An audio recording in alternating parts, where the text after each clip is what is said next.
Ujú.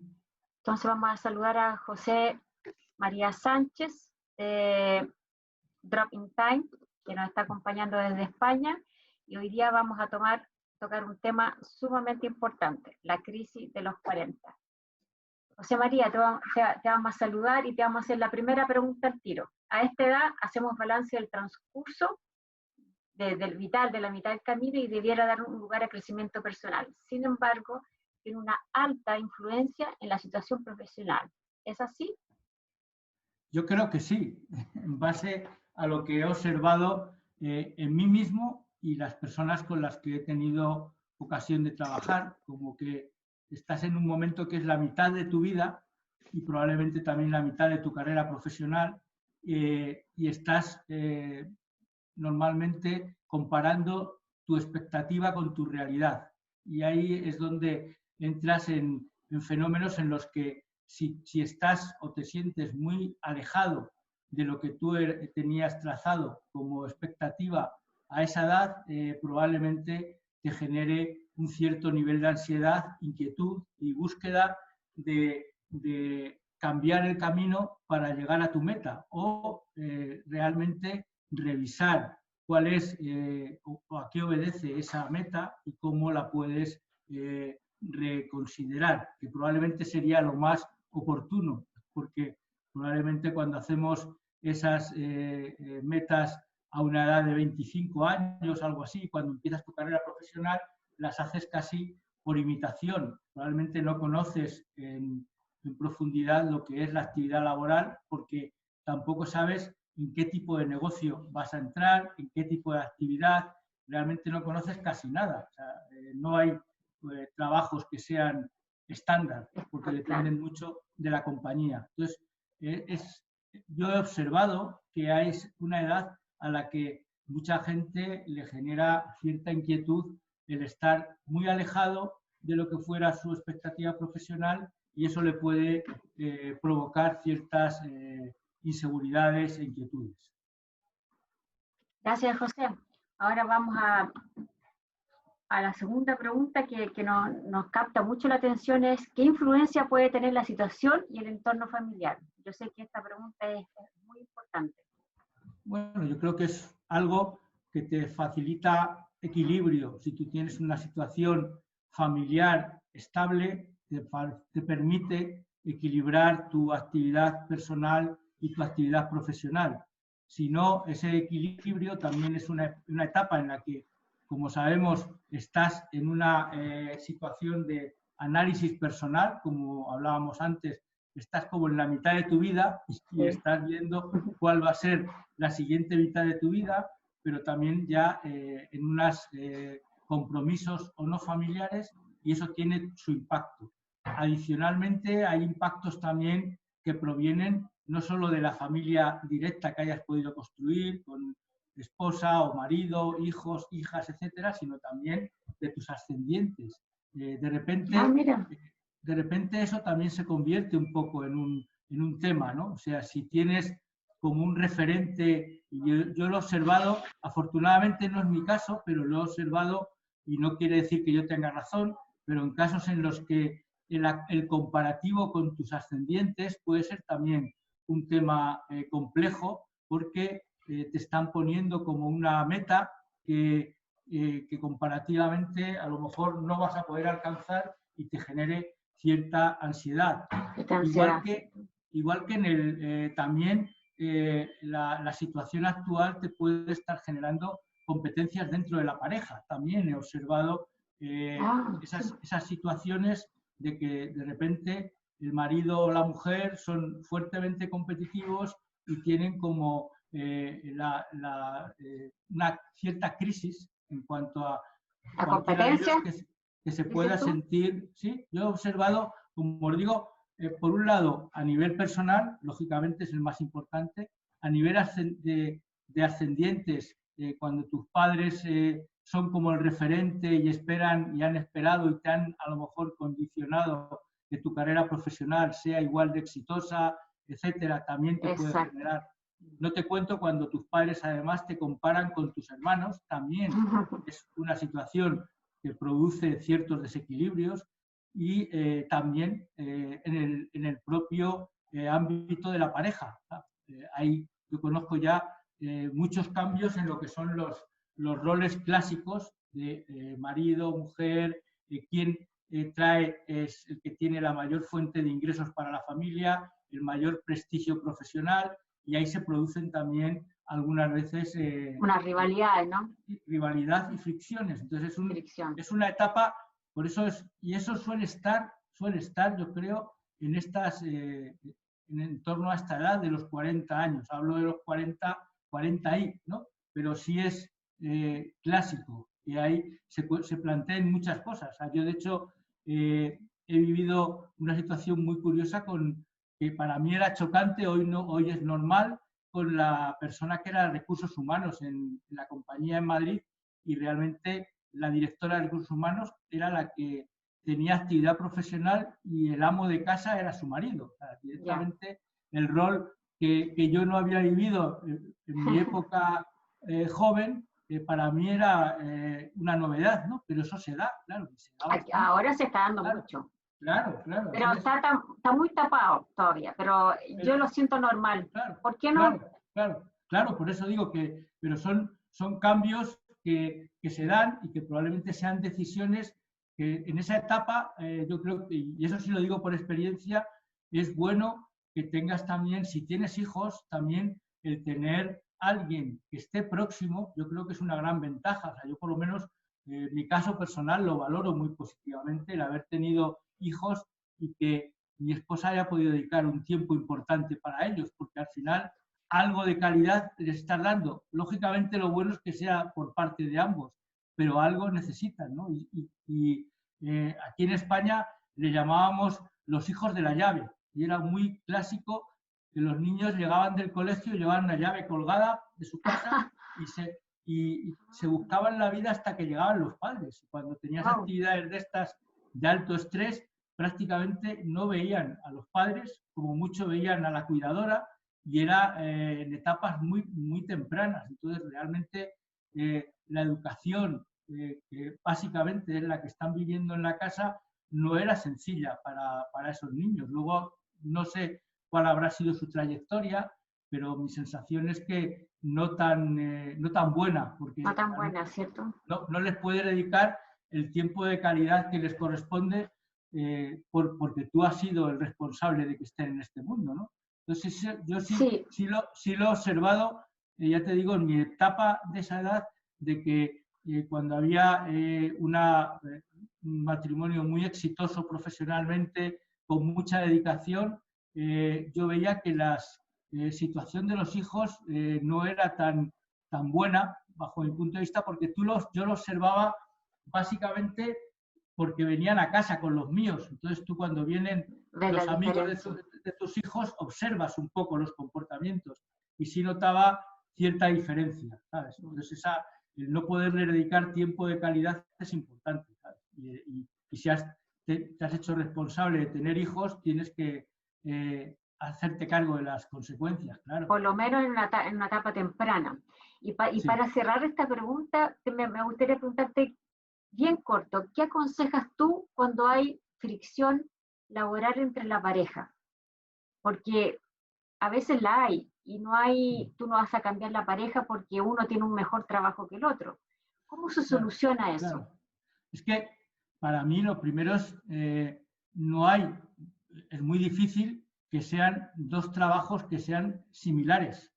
Lo normal es que estés más comparando el prestigio profesional y el salario. Esa es mi impresión. Entonces, lo que tienes que hacer, yo creo, es abstraerte, es decir, estamos comparando salario, bien, eso es un tema económico. Claro. ¿Quién aporta en este momento más o menos? Y mañana puede que eso cambie. O sea, y segundo, si estás mirando mucho el prestigio profesional. Los egos, tal vez. Claro, yo la verdad es que no creo que haya reglas, porque esas reglas las debe poner cada uno, y las deben casi, no son reglas escritas, pero las debes conocer de antemano, ¿no? Hoy, lógicamente, cada uno tiene unas inquietudes profesionales y las tiene que expresar en su trabajo, lo cual no significa que deberíamos ser capaces de desconectar una vez que vuelves. O sea, yo, sinceramente, yo soy muy intensivo, siempre he sido muy intensivo en mi actividad, pero en mi casa casi nunca han sabido nada de lo que yo hacía en mi trabajo. O sea, realmente no me ha gustado, o sea, no he tenido... no, o sea, siempre como la vida personal no he involucrado a la familia. Entonces yo creo que hay, si das continuidad y estás además trasladando y comparando también en tu entorno familiar, probablemente los problemas se vayan agudizando. Si no, si lo haces realmente tu entorno profesional, eres capaz de desconectar y cuando llegas a tu casa es tu vida familiar y personal, porque a tus hijos les importa bastante poco lo que estés haciendo. Exacto. ¿Sabes? Incluso yo creo que es hasta negativo que tus hijos estén asociando su forma de ser a lo que hagan o sean sus padres. A mí eso nunca me ha parecido bueno. O sea, yo nunca he tenido ningún interés en que, salvo para hacerles, si querían hacer una visita gratis o lo que sea, pero no me parecía... No, ellos no sabían, siempre que les preguntaban, ellos no sabían qué hacía, porque ¿para qué necesita un niño saber qué estás haciendo? Pero probablemente mi mujer tampoco. O sea, si tú le preguntabas ¿y qué hace? Tú lo puedes hacer porque la conoces. Seguramente si le hubieras preguntado ¿y qué hace exactamente seguro que te diría que no lo sabe. Seguro. Y he estado 40 años trabajando casi en lo mismo, pero yo te aseguraría que si le preguntas, te dirá, pues no lo sé muy bien, no sé, sé que se tira allí muchas horas, en tal sitio, pero no sé muy bien lo que hace. ¿Sabes? Eso es para mí... le hace bien a la persona también que trabaja, llega a la casa y se desconecta. Sí, claro, tienes otros temas, son otros problemas y no puedes, lógicamente en tu cabeza sí traes problemas cuando tienes a lo mejor responsabilidades sobre grandes equipos, pero eso se queda en tu cabeza. Yo creo que el separarlo, independiente de la actividad, yo creo que ayuda mucho. Si tú ayuda, ¿cierto? Luego dando, claro, luego probablemente también el tener bastantes amistades fuera de ese entorno. Yo creo que también te ayuda, que al final tengas... Diferentes, claro. Claro, yo creo. O sea, si al final todo lo relacionas, probablemente te acabes metiendo... Yo creo, no puedo yo creo dar... que sí. Vamos a la otra pregunta interesante que tenemos. ¿Qué influencia puede tener el bagaje académico?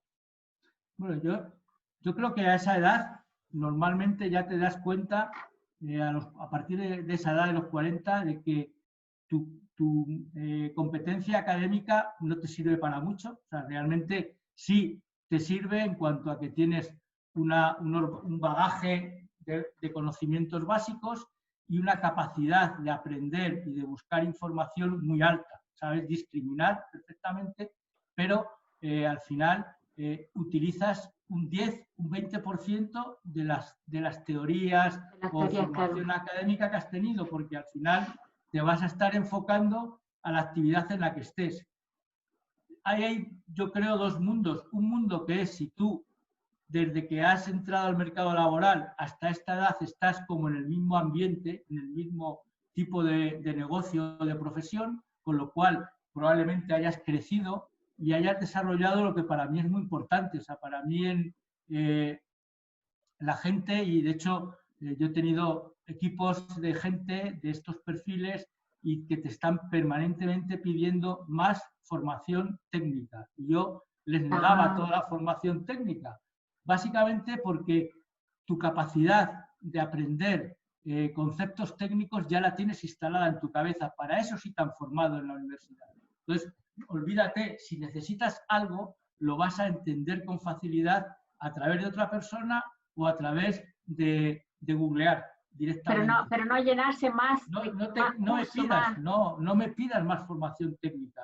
Yo lo que sí les he inculcado mucho a las personas con las que he trabajado es, ojalá a esta edad ya tengas una buena habilidad de conceptualizar procesos completos desde el principio hasta el fin. O sea, dónde está tu actividad y dónde empieza el negocio completo, dónde acaba y dónde estás tú, porque eso te va a dar ya una posibilidad de crecer mucho más importante que el ser un gran técnico, porque siendo un gran técnico vas a tener oportunidades técnicas. Ahora, Si ya eres una persona que tiene una base técnica y nadie te la va a quitar porque ya la tienes tu capacidad de razonar, etcétera, la siguiente etapa es que tengas una alta capacidad de entender procesos integrales, que sepas cómo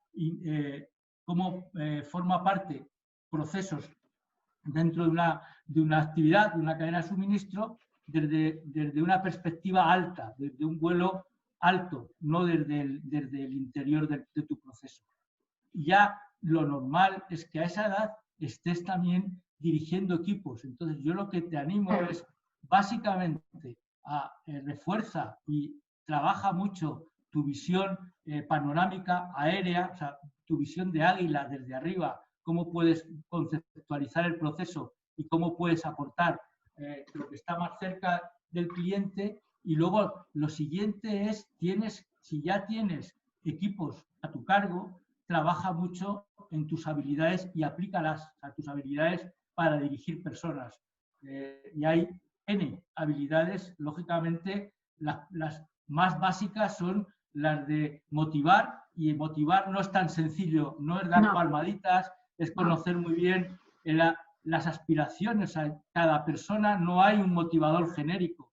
Cada persona tenemos distintos tiene su sello, ¿cierto? Claro, exacto. Claro, tenemos estímulos distintos. Entonces ya eso te requiere un tiempo de conocimiento muy alto para saber realmente qué es lo que estimula a cada persona para que esté motivada por lo que esté haciendo. Entonces eso no es algo mágico, que sueltes polvitos de Peter Pan y todo el mundo esté mágicamente motivado. Eso es falso. El líder tiene que estar. Claro, entonces motivar es un trabajo que es muy bonito, todo el mundo habla de esto, pero es muy difícil realmente, y sobre todo cuando tienes equipos muy amplios, y no solo tu equipo, sino también por el ambiente en el que te estés moviendo. Y el otro punto importante es ir trabajando en esos equipos un factor que es la delegación. O sea, cómo consigues que tu gente haga cosas arriesgando, porque al final la única forma que tú tienes de seguir creciendo es conseguir que tu gente tenga mayor potencial. O sea, para que sea avesada, claro.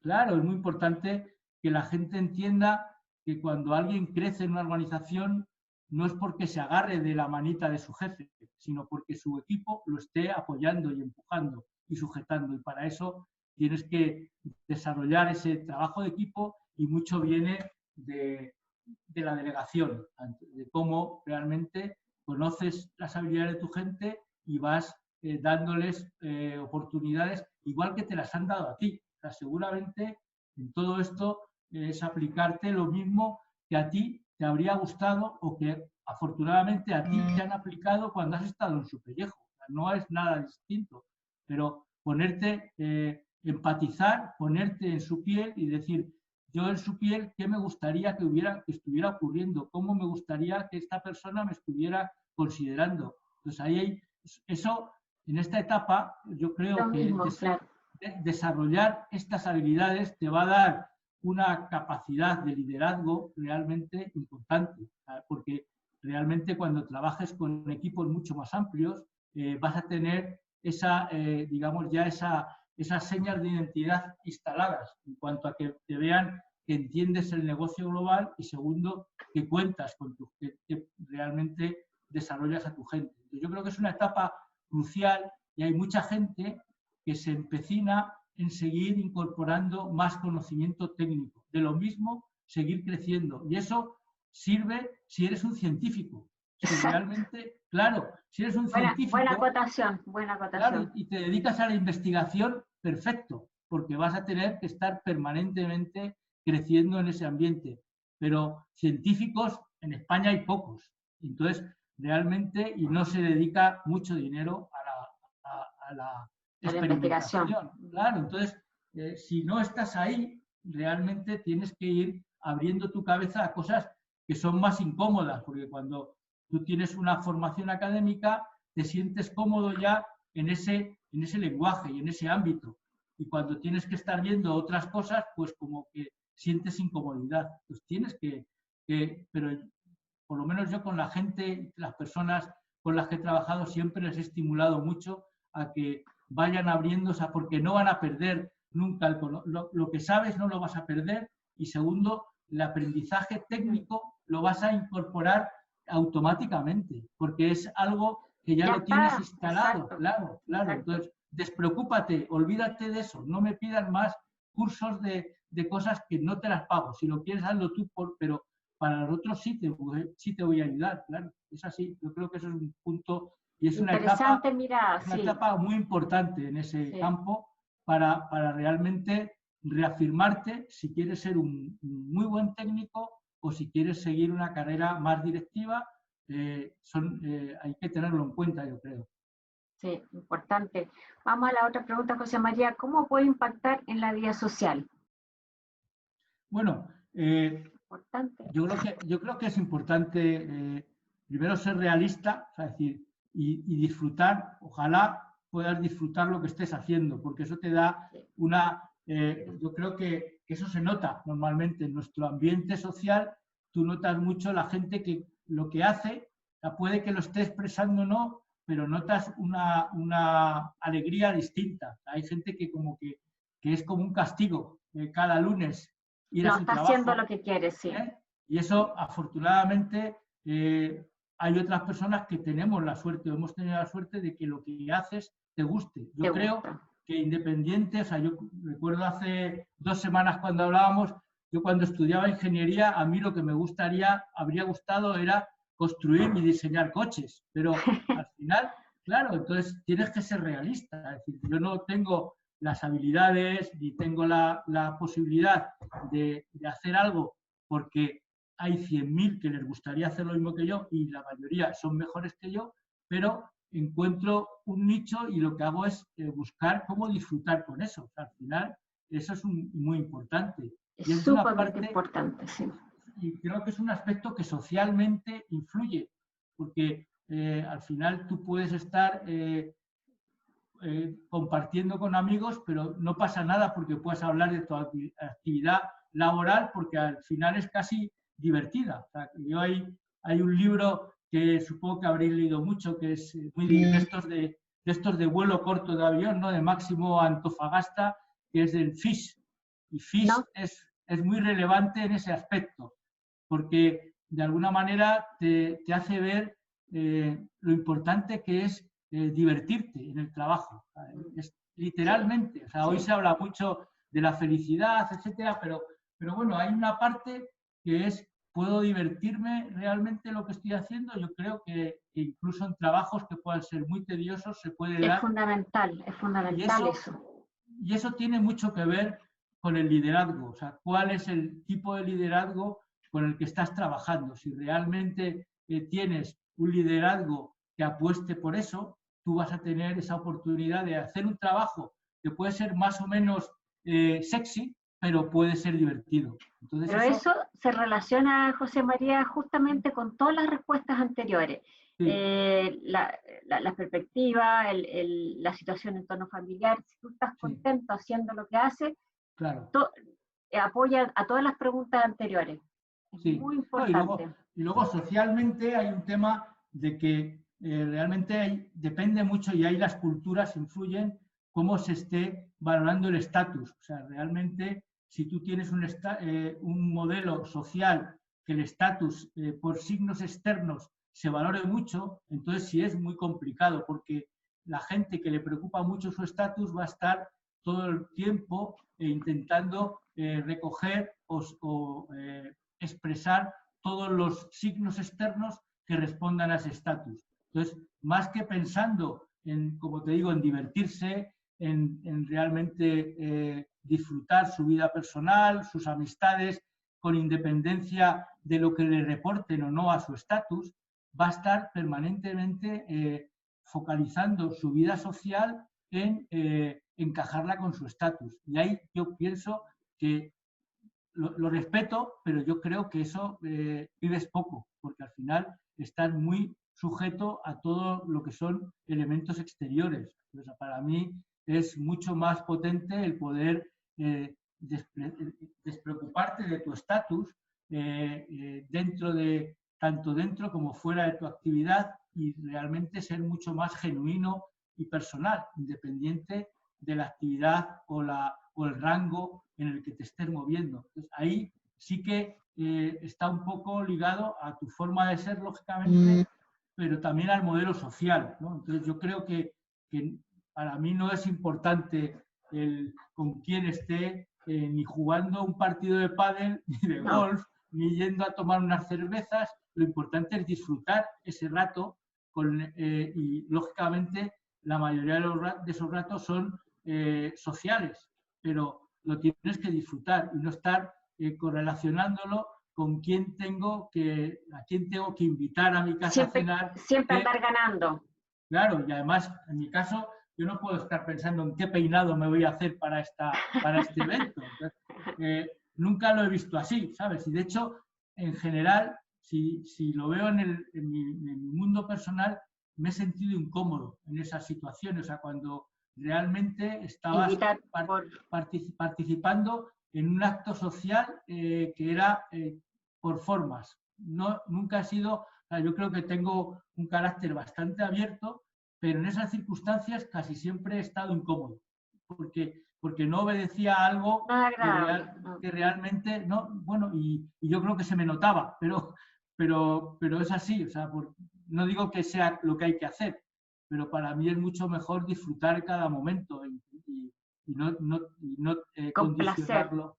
Con placer. Sí, es importante, pero bueno, ya hay también, como te digo, hay una cierta correlación desde el punto de vista del modelo social de cada país, ¿no? Pero sí, acá en Chile se hace. Espérame. Sinceramente, en la etapa ya he tenido bastantes años en Chile y he tenido ocasión de compartir con mucha gente mucho tiempo. He participado en algunos eventos sociales, pero muy pocos, muy pocos. Y además yo creo que me invitaban a pocos de esos porque no me veía muy cómodo, ¿sabes? Ok. y a mí eso no me alteraba en absoluto, o sea, porque hay gente que está muy preocupada de si lo van a invitar, si va a estar, si no va a estar, y yo, sinceramente, la mayoría ni me enteraba si lo había o no, y si tenía que ir, y si estaba invitado, iba respetuosamente, pero dependiendo, hay ambientes en los que no encajo, y yo lo entiendo, o sea, me acomodo, pero no tengo... No lo disfrutas. Sí, pero no participo de la misma manera, porque de alguna manera me siento un poco en un mundo un poco artificial. Realmente esa es la sensación que me dan, pero aquí igual en España, o sea, hay ese tipo de cosas que son un poco artificiales. Me cuesta trabajo moverme siempre, porque no tengo la capacidad esa de cambiar y de ser en ese momento un súper social y luego ser más natural. No tengo esa capacidad y no me voy a dedicar a cultivarla. No. Claro, también le puede influir la cultura de empresas. O sea, si estás en una empresa que tenga un modelo mucho más participativo, etcétera, te va a favorecer superar esa crisis con facilidad, porque realmente vas a tener unas condiciones más favorables que una empresa que sea mucho más directiva, ¿sabes? Incluso mucho peor sea una empresa que tenga una cultura definida, explícita y un comportamiento completamente distinto al que expresan su cultura. Esas son mucho más complicados, porque al final defiendes unos valores que no se corresponden realmente con el comportamiento. Entonces ahí sí que entras en conflictos importantes, y yo creo que además en las generaciones actuales eso va a ser más complicado, ¿no? Porque si tú tienes declarados unos valores, la gente entiende que esos valores son los que aplican y los que realmente se relacionan con los comportamientos.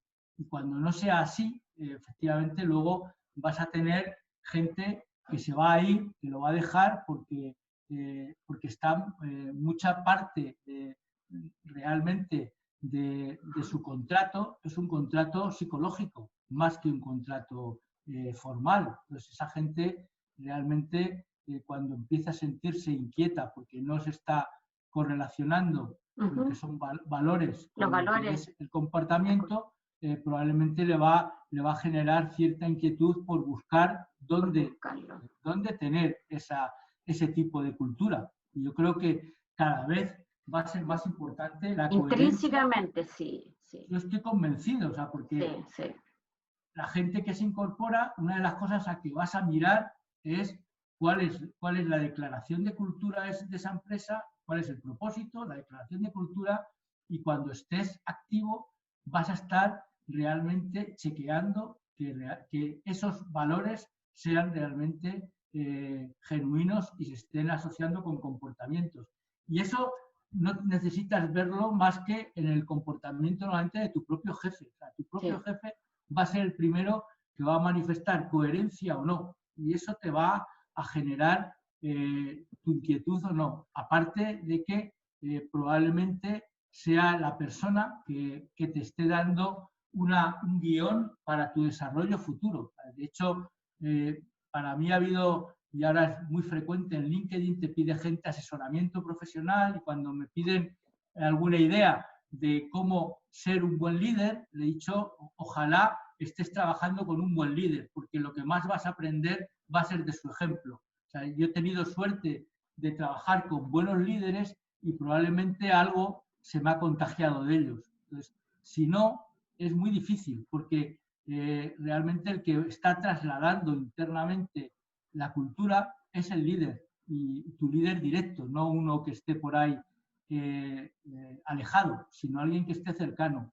Y eso todos lo percibimos y sabemos cómo se correlaciona con la cultura, que además debe ser muy explícita y muy aterrizada, o sea, que realmente la gente la tenga visible y la conozca. Yo creo que ahí hay un punto importante de influencia en todo esto que era el tema de hoy, que es la crisis profesional a los 40, ¿no? Sí, es un factor que creo que también influye. Yo pienso lo que tú estás hablando es muy importante, porque creo que nos tendrá que ver formación de la casa, como habíamos hablado en la primera pregunta, la formación de la casa, la formación de un líder en la universidad, si tú ves que tú tienes profesores líderes. Ahora, ¿qué pasa si tú no tienes una formación de papá, mamá en la casa? No tienes, difícil que no tengas un líder en la universidad, porque siempre hay un profesor líder, y no lo encuentras en la empresa. Yo creo que ahí hay una búsqueda de identidad. Claro, busca referentes. Yo entiendo que todos buscamos referentes, ¿no? Entonces, al final, si no los tienes cercanos, los buscas más alejados, porque es así, o los buscas en otro sitio. Yo entiendo que todos somos seres sociables, entonces tú buscas tus referentes, si los tienes cercanos, mucho mejor. Si no, vas alejando un poco el radio de acción, pero en algún sitio lo tienes que tener. Entonces, cuando lo tienes que cerca, tener. Cuando lo tienes cerca, cuando lo tienes cerca, yo creo que es de gran ayuda, porque, y más que las directrices, es el ejemplo. O sea, tú, con lo que más aprendes siempre, porque somos seres inteligentes, racionales, y eso te va a estar entrando por tu cabeza cuando vas asociando comportamientos con realidades. No se trata de estar dando lecciones magistrales. Obvio que en todo lo que se refiere a este tema como cultura de empresa, cuanto más participación puedas tener, realmente conocimiento de más detalle de lo que son los valores, mucho más te va a comprometer y también mucho más va a comprometer a tus líderes. Pero es muy importante, yo creo, el trabajar con referentes, y todos los tenemos, sea dentro o sea fuera. O los buscamos. Y seguro que si hacemos un repaso mental, todos veremos qué personas nos han influido en nuestra trayectoria personal, profesional, deportiva, no sé qué. Y si haces un repaso en no mucho más de una hora, te van saliendo muchas personas que han tenido gran impacto en tu trayectoria, y que incluso a edades, yo creo que hasta los 18 años te pueden influir muchísimo, porque puedes cambiar radicalmente. Luego, según vas siendo algo más adulto, tus cambios puede que no sean tan radicales, pero también obedecen a referentes. Exacto, mira, vamos a dejar a nuestros auditores hoy día con esa gran reflexión, inclusive yo me la voy a hacer. cuáles han Claro. sido los grandes líderes que me han marcado y que un poco me han ido orientando en lo que yo quiero hacer. Vamos a dejar hoy día esa reflexión sumamente importante y la vamos a anotar.